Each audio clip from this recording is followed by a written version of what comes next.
Impacto económico. Impulsamos la libre iniciativa privada como motor del progreso. Desde hace 20 años, nuestro objetivo es influir positivamente en el ambiente de negocios de la región y contribuir a la evolución empresarial, el espacio para las personas productivas y los negocios. Impacto económico, el poder de las ideas en acción. Auspicia a Impacto Económico VAX, Sociedad Anónima. Estudio Riza, 30 años acompañando a las empresas de Río Negro y Neuquén. Sancor Seguros. Ser parte de Oldelval es ser parte de algo mucho más grande. Somos la energía que nace de nuestro suelo, la energía que recorre nuestras tierras, que une campos, industrias, ciudades y nos conecta a todos. Ser parte de Oldelval es ser parte del motor productivo que mueve a nuestro país. Somos Oldelval y somos parte de la energía que nos conecta. Bienvenidos, nueva edición de Impacto Económico con una misión inquebrantable, promover la libre iniciativa privada. Las turbulencias en los mercados internacionales producto de la guerra del Golfo están afectando al mercado de los bonos, de las acciones. Volvemos a enfocarnos en este tema en el programa de hoy. También lo vinculado a la actualidad económica regional y nacional. Vamos al primer tema de Impacto Económico. Auspicia a Impacto Económico Carlos Isla y compañía.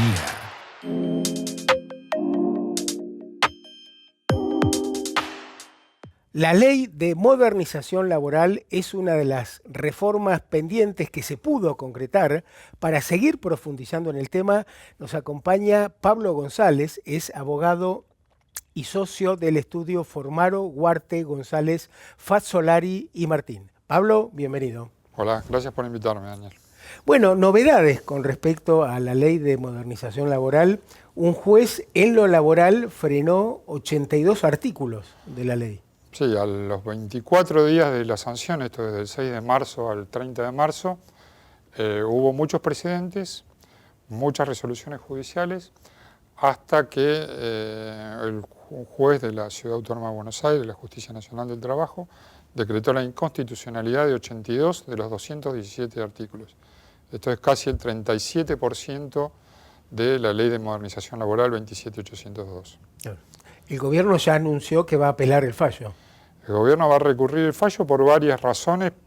Esto es información, no es opinión, y las han explicitado de alguna manera. Uno es por un viejo precedente de la Corte que se llama Prodelco. Esto es que tiene que haber caso concreto para decretar una inconstitucionalidad.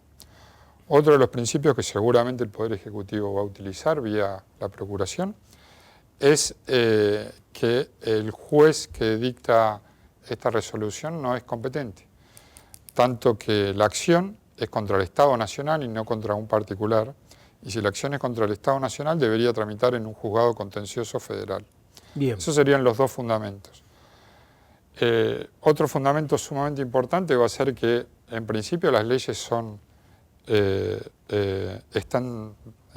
redactadas correctamente y la declaración de inconstitucionalidad sería la última razón que debe aplicarse. Por esos tres argumentos, esencialmente, el Poder Ejecutivo, vía la Procuración del Tesoro, seguramente va a recurrir esta medida cautelar. Solamente es una medida cautelar que ordena la suspensión de la aplicación de esos 83 artículos, que van desde la Ley 11.544 de jornada, pasando por la Ley de Contrato de Trabajo en su mayoría, y trata diferentes tópicos.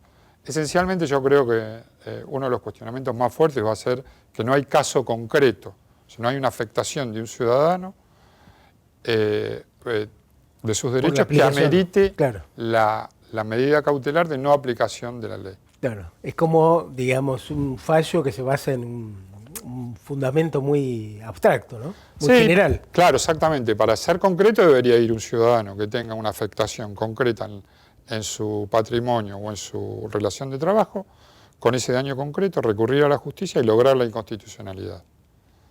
Eso es lo que ha pasado. Claro, claro. Recordemos que este fallo tiene que ver con un planteamiento de la CGT, ¿no?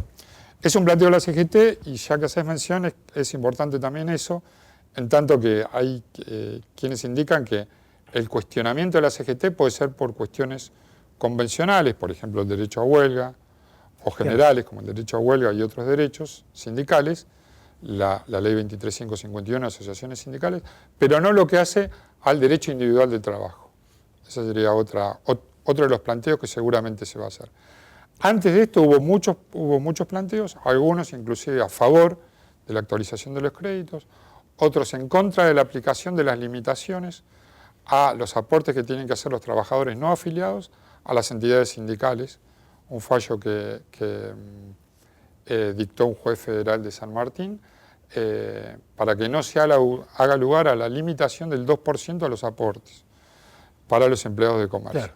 Por lo tanto, desde mi opinión, yo creo que esto demuestra, totalmente personal, que si a los 23 o 24 días de que la ley se dictó, ya tenemos una declaración de inconstitucionalidad y numerosos fallos cuestionando la misma, me parece que la ley no fue fruto de un acuerdo de partes. Eso es fundamental porque... Claro, si no, no estarían... Nosotros que somos futboleros sacamos una norma que los partidos duran 90 y a los 10 minutos el referee dice no, van 15 minutos y se suspendió el partido. Claro. Entonces yo creo que las leyes tienen que ser trabajadas. Recordemos el caso de la modificación del Código Civil, que fue la modificación completa, que debe haber tenido algún planteo, pero no a los 24 días una declaración de inconstitucionalidad de todas sus normas. ¿Por qué? Porque esa ley fue trabajada. Claro, hubo consenso. Hubo consenso. Me parece que como no hubo consenso acá, hay un viejo principio que dice que una victoria a lo pirro es una derrota demorada. Entonces, uno a veces tiene que propender a que todas las partes se pongan de acuerdo. No es ganar por ganar. Sí, tal cual. Sí. Esa es mi visión. Porque personalmente pienso que somos un país pendular. Y tenemos que encontrar un justo medio en donde todos los actores, porque obviamente con este resultado alguien podría decir, pero los legisladores no se dieron cuenta cuando trataron esto en el Senado y en la Cámara de Diputados que podría tener algún tipo de inconstitucionalidad. No llamaron a los expertos. Sí. No negociaron esta ley en los términos jurídicos, no de toma y daca. Ahora, en tu opinión, como especialista en la materia, ¿se justifica? ¿Tiene algún artículo que pueda ser susceptible de ser planteado como inconstitucional? Yo creo que sí, ¿Por ejemplo? No sé, el Fondo de Asistencia Laboral, yo creo que va a ser sumamente cuestionable. ¿Y por qué? Porque no termina de resolver la cuestión, porque el obligado al pago no se termina de desobligar nunca. Es más, creo que los fundamentos de la ley, que es que no haya más litigios, están siendo rebatidos todos los días. Esto inmediatamente después de la sanción de la ley ya había una presentación de la CGT y después esta otra presentación. Sí. Creo que lo que le tenemos que dar a las partes, a los trabajadores, a las entidades sindicales, a los empresarios, a la comunidad en general, son normas claras que sean cumplibles. Pareciera ser que eso no lo pudimos hacer. Claro. Y hablo en plural porque todos formamos parte de esto. Ahora, la CGT se opone a todo lo que implique afectar sus privilegios, ¿no? Sí, porque obviamente que hay algunas cuestiones que son privilegios, pero yo lo que creo es que tenemos que incorporar al mundo del trabajo para que sepa que sin productividad, sin bases ciertas, no vamos a poder avanzar. Indudablemente esta ley, que cumplió 50 años, debía de ser ayornada, modificada, puesta con los nuevos tiempos. Sí, la cantidad de empleo negro que hay así lo demuestra. Es que hubo una reforma que la hizo el mercado, expulsando trabajadores, y claro, lo que necesitamos son... Incluir trabajadores para que inclusive, pensemos en nuestro futuro, en los futuros de nuestros hijos, haya una masa previsional importante. Cada vez vivimos más. Claro. Y por lo tanto necesitamos más de la seguridad social. Con un 45% de trabajo no registrado, personalmente me niego a decir trabajo en negro, de trabajo no registrado, es imposible. Vamos a tener más marchas de jubilados porque las prestaciones de la seguridad social van a ser ínfimas. Sí, sí, tal cual. Además, lo que yo vengo planteando es qué derechos tienen quienes están excluidos del mercado laboral formal, ¿no? No tienen acceso a una obra social, a una RT, bueno, a una jubilación que sabemos. La RT, la seguridad social. El pago de la licencia por enfermedad. Claro. Necesitamos incorporar, como fuere, con las limitaciones correspondientes, una masa de trabajadores importantísima para que también ellos, obviamente, durante ese periodo gocen de todas, de la vigencia de las leyes y de la seguridad que te da la ley, y a futuro exista un sistema previsional lo más fuerte posible, que inclusive en los países más adelantados está siendo hackeado. Sí, tal cual.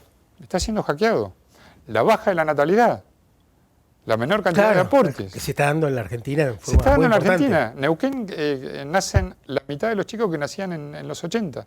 Claro, imagínate. A futuro, menos aportantes todavía. Menos aportantes, un sistema previsional cada vez más flaco, más endeble y que no va a dar respuestas. La pregunta que nos tenemos que hacer es todos, ¿cómo incorporamos a esos trabajadores sin que haya desprotección? Claro. ¿Cómo se piensa? ¿Cómo piensa el sector sindical y cómo piensa el sector empresario? ¿Y cómo piensa el Estado incorporar todos esos trabajadores? Hay muchas recetas. Pueden decir, bueno, el periodo de prueba, que es flexibilización. Tenemos que encontrar eso y la manera es ubicarnos todos en un espacio de entendimiento que haga una ley que no merezca al día siguiente una acción de inconstitucionalidad. Claro. Quiere decir que algo falló.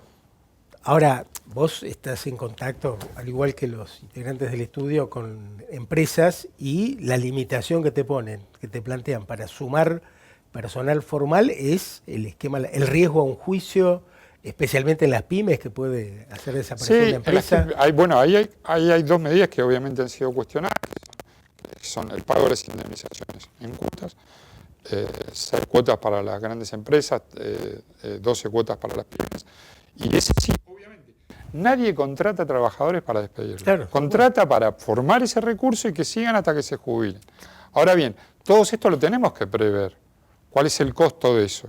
Más allá de que los trabajadores no son un número frío. Pero tenemos que saber cuáles son las reglas claras. No podemos extinguir un contrato de trabajo y discutir durante 2 años, 10 años, si la base de cálculo está bien hecha. Eso tiene que ser un número que tiene que salir por default. Tiene que haber certidumbre. Tiene que haber certidumbre. Porque uno podría decir, bueno, perfecto, el costo es mucho más alto, pero yo sé que tengo certidumbre y no tengo costos asociados. Peritos, contadores, abogados, tasa de justicia. Lo que le tenemos que dar certidumbre, que es lo que como sociedad o la clase dirigente no ha podido darle. Sí, tal cual. No ha podido dar. ¿Cuál es el negocio de discutir durante años cuál es la base de cálculo de una indemnización? ¿Qué negocio hay para los que lucran con ese colapsamos esquema, ¿no? Colapsamos el sistema judicial. Claro. ¿Para qué? Tenemos que dar certidumbre y saber cuáles son nuestras obligaciones.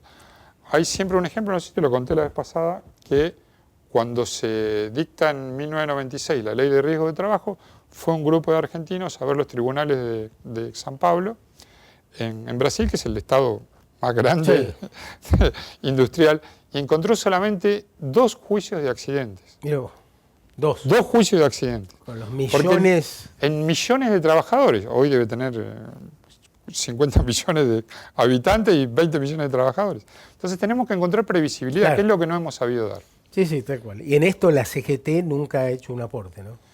Yo creo que hay grandes corporaciones sindicales con dirigentes muchas veces que están anclados en sus puestos hace años.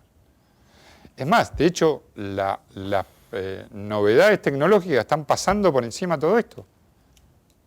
Claro, tal cual, totalmente. Se están pasando por encima y no nos estamos dando cuenta. ¿Cómo cambia el consumo? ¿Por qué cambia el consumo? ¿Por qué desayunamos otra cosa cuando nos levantamos? ¿Por qué utilizamos ahora el 100% las plataformas tecnológicas? ¿Cómo hay actividades que van a ir desapareciendo desgraciadamente y otras que van a crecer? Entonces nos tenemos que sentar en esa mesa. Yo soy parte de una generación en donde obviamente me sumé a la vida profesional ya en democracia, estudié en democracia, mi facultad, y el diálogo es algo sumamente importante. Creo que no lo tenemos, creo que estamos peleados antagónicamente y tenemos que encontrar un camino que es el camino de la Argentina, no es el camino de cada sector. Pablo, el tema es muy amplio, continuaremos en otros programas. Una breve reflexión con respecto a las implicancias para Vaca Muerta de la Ley de Modernización Laboral. Yo creo que Vaca Muerta tiene un potencial que hace que esta zona sea muy apetecible. Indudablemente, por ejemplo, la modificación del régimen de horas en este tipo de actividades, el famoso banco de horas, no tiene mucha incidencia, por dar uno de los ejemplos. Sí tenemos que concentrarnos en aquellas situaciones que pueden ser motivo de controversia. ¿Por ejemplo? Por ejemplo, las bolsas de trabajo. Cómo se contrata al personal, desde qué lugar lo capacitamos y cómo lo incluimos a la vida laboral. Claro. Ya la provincia, con alguna entidad sindical que ha entendido la magnitud del problema, ya creó el Instituto Vaca Muerta. Creo que hay una oportunidad dentro del oil and gas y en otros sectores también, como la minería y el agro, para utilizar correctamente la legislación y dar un vuelco de empleo. El vuelco de empleo es que haya cada vez más gente dentro del sistema. Eso es lo que quiero expresar. Pablo, un placer como siempre. Continuaremos en próximos programas. Muchas gracias, Daniel. Ya venimos con el tema de inversiones, financiamiento, mercado de capitales. Ya venimos. Auspicia a Impacto Económico Cluster Ciar. Potenciamos tu energía.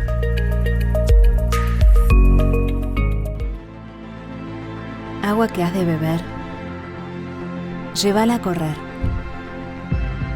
llévala a comer, llévala a aprender, llévala a defender, llévala a crecer.